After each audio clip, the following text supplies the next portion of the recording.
В Байгантайском наследии Тамбонского улуса состоялось долгожданное для населения событие – открытие новой школы. Объект рассчитан на 220 учащихся. Репортаж Марии Винокуровой. Двухэтажная каменная школа, в которой 16 комплект-классов, построен за счет инвестиционного бюджета.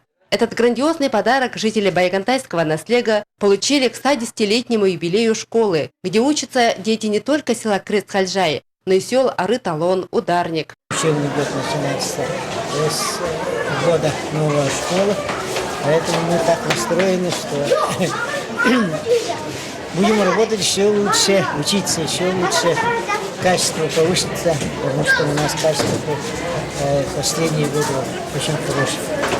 В прошлом году 6 медалистов было, в этом году 1.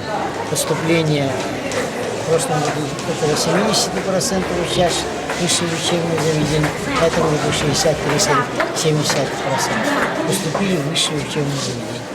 После вручения ключа директору общеобразовательного учреждения Александру Охлопкову и перерезания красной ленты состоялась церемония открытия бюста герою Советского Союза Федору Матвеевичу Охлопкову, в честь которого названа Крест-Хальжайская средняя школа. Наша долгожданная мечта сбылась, и мы все благодарны, конечно, правительству нашей республики в лице президента нашего Егора Афанасьевича Борисова.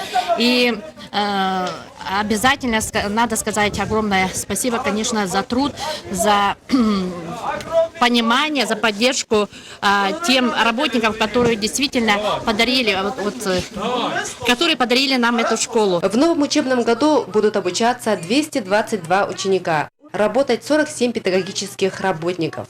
На первом этаже новостройки разместились просторный спортзал, актовый зал, музей, столовая, кухня. На втором этаже светлые учебные комнаты, полностью оснащенные всем необходимым оборудованием. Есть даже свои стоматологические и медицинские кабинеты. Только на мебель и оборудование было предусмотрено 10 миллионов рублей. Школа красивая, уютная, светлая. Мы будем здесь стараться и очень хорошо учиться. Эта школа всем уже нравится.